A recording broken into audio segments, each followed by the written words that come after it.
Fala, nação rubro-negra, sou eu, Fabrício Lopes, aqui do nosso canal Resenha Rubro-Negra, começando essa sexta-feira, cheio de informações e de notícias do Mengão queridão para vocês.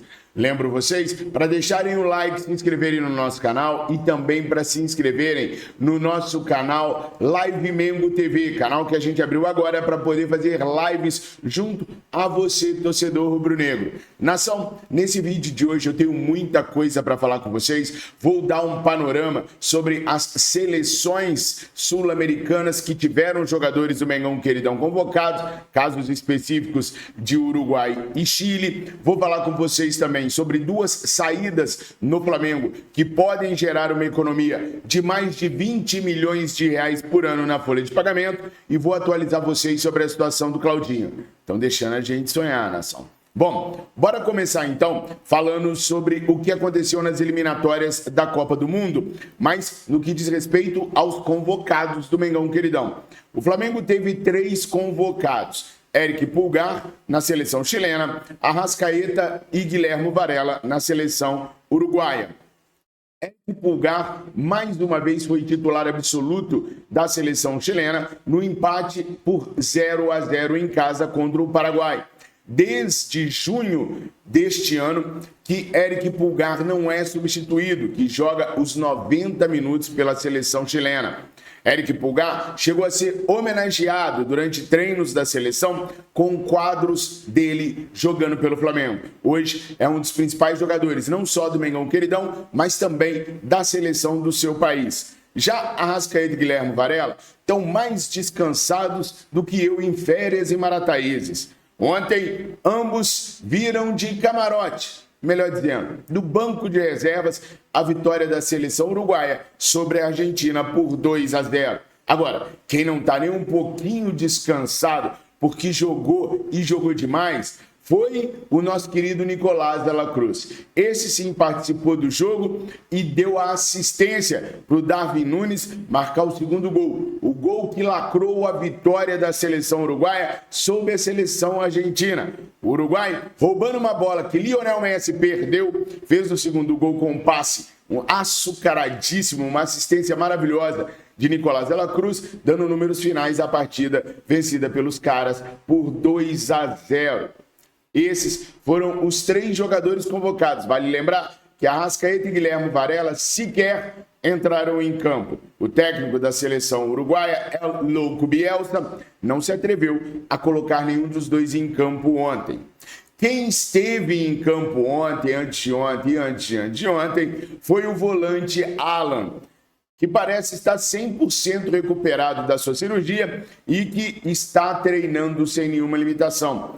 Alan pode ser a grande novidade do técnico Tite para a partida contra o Bragantino no próximo dia 23 de novembro. Aqui no nosso canal, nós já avisávamos sobre a data de retorno de Alan, mesmo depois da entrevista do Dr. Márcio Tanuri dizendo que ainda não estava no momento do Alan voltar. O que prova que o Dr. Márcio Tanuri muitas vezes tem receio de colocar datas em retornos de jogadores. Mas a gente vai observando, conversando com um e com o outro e acaba descobrindo quando os atletas vão evoluindo. Alan tem tudo para ser um dos jogadores a concorrer à titularidade ali junto com o Éric Pulgar pela volância rubro-negra. Gerson vem fazendo um bom papel por ali junto com o Éric Pulgar no novo esquema que o Tite está montando no Flamengo. Éric Pulgar, Arrascaeta e Gerson, Luiz Araújo, Cebolinha e Pedro. Esse é o meio-campo e o ataque do Flamengo que vem funcionando nas mãos do técnico Tite. Aliás, muitos gostam de criticar o técnico Tite, mas nas eliminatórias, Tite sofreu apenas 5 gols durante todas a eliminatória que ele disputou. Já Fernando Diniz, recém-campeão da Libertadores América, merecidamente pelo Fluminense, já sofreu 6 gols em apenas 5 jogos nas eliminatórias. Foi derrotado ontem pela seleção colombiana. Muitas pessoas estão comparando e desmerecendo o título da Libertadores de Fernando Diniz graças à sua pífia atuação na seleção brasileira. Acho que uma coisa não tem nada a ver com a outra e continuo achando que o Fluminense foi merecidamente campeão da Libertadores pelo simples fato de ter tido competência para chegar até lá, lutado e vencido o Boca Juniors. O Flamengo tem um elenco melhor, tem um elenco mais encorpado, mas não teve a competência esse ano que o Fluminense teve. Então, um trabalho é um trabalho, outro trabalho é outro trabalho, na minha humilde opinião. Agora falando de Mengão, queridão.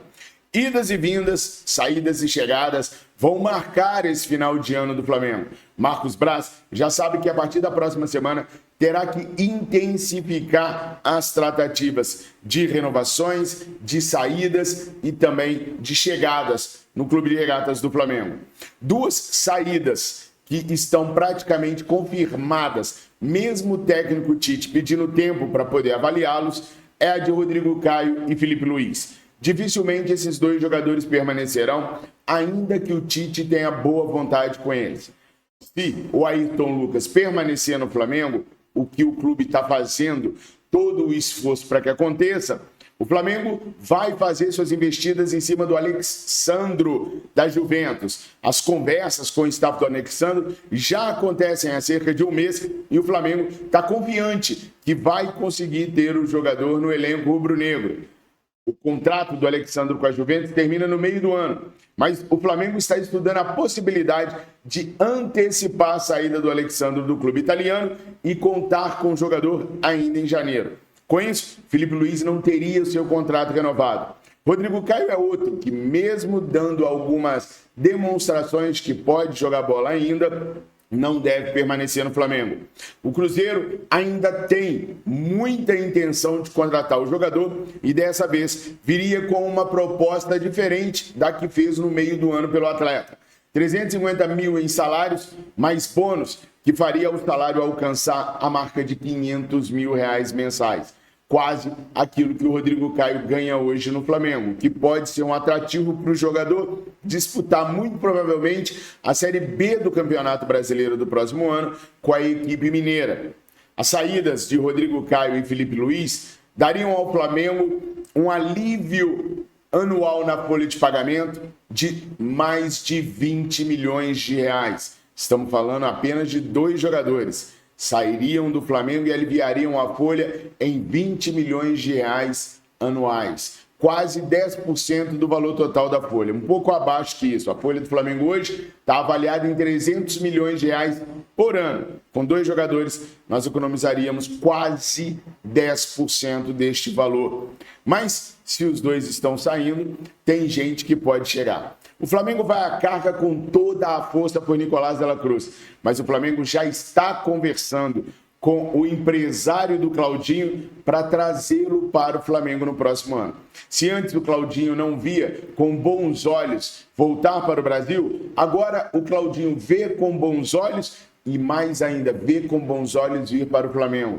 O técnico Tite tem essa capacidade de atrair bons nomes para o Flamengo. E o Tite pediu que o Flamengo fizesse um esforcinho para poder contratar Claudinho. Até rimou. O Flamengo já tinha conversado com o empresário do Claudinho e se disse disposto a pagar 16 milhões de euros pelo atleta. O Zenit, que antes pedia 25 milhões de euros, agora quer 18 milhões de euros pelo Claudinho. A diferença é de 2 milhões de reais. Alguém vai ter que ceder para que o Claudinho saia do Zenit e venha para o Flamengo. Ou o Flamengo vai ceder colocando os 2 milhões de euros que faltam, ou o Zenit vai ceder abrindo mão dos 2 milhões. Ou eles vão encontrar um meio termo que permita com que o Claudinho venha para o Flamengo. Claudinho nunca esteve tão próximo de retornar ao Brasil e nunca esteve tão próximo de ser jogador do Flamengo, mas ainda não tem nada fechado, até porque os clubes ainda não se acertaram. A diminuída na pedida do Zenit nos valores do Claudinho são justamente porque o próprio Claudinho já deixou claro para o clube que quer deixar a Rússia e jogar no futebol brasileiro. Ele gostaria de permanecer na Europa, isso é um fato. Só que não há na Europa propostas à altura para que ele continue seu futebol por lá. Então, a estratégia vai ser voltar para o Brasil, jogar no Flamengo e ver no que vai dar. Já imaginaram um meio de campo com Eric Pulgar, Gerson, Claudinho e Arrascaeta? Tô humilde, né? Porque, na verdade, esse meio de campo vai ser Pulgar, Nicolás de la Cruz Claudinho e Arrascaeta. Meu Deus, que seleção é essa, meu Mengão? Já imaginaram, pessoal? Pois é, a partir da próxima semana o Flamengo começa a intensificar as conversas para poder dar esse giro de 360 graus no elenco rubro-negro. O Flamengo tem boas opções, tem dinheiro e pode fazer um super time para 2024. Eu só espero que o Flamengo nunca mais demore novamente a fazer uma reformulação num elenco campeão. Nação, essas eram as primeiras notícias que eu tinha para trazer para vocês. Peço para que vocês se juntem a nós no nosso grupo de membros através do Pix de apenas R$10, um valor simbólico que vocês poderão fazer no número 319861387778. A sua colaboração, a sua entrada no nosso grupo de membros vai proporcionar que a gente continue aqui no ano de 2024. Algumas pessoas queridas já aderiram, mas nós ainda não chegamos nem na metade daquilo que a gente realmente precisa. E nação, ontem, durante o jogo da seleção, eu passei o tempo todinho interagindo, falando de Flamengo no grupo de WhatsApp, inclusive trazendo novidades que eu ainda não trouxe aqui nos canais, porque ainda está em processo de confirmação e de checagem, mas que por lá a gente já abriu como tema, como tópico para debate, para conversas. Então, a gente vai fazer a nossa parte, dando a contrapartida também. Espero vocês lá. R$10, valor pequenininho, simbólico, 319861387778. Faz o Pix, manda o comprovante pra gente. Valeu! Nação, por enquanto é isso. Obrigado por tudo. Eu amo muito vocês. Fiquem com Deus. Saudações rubro-negras.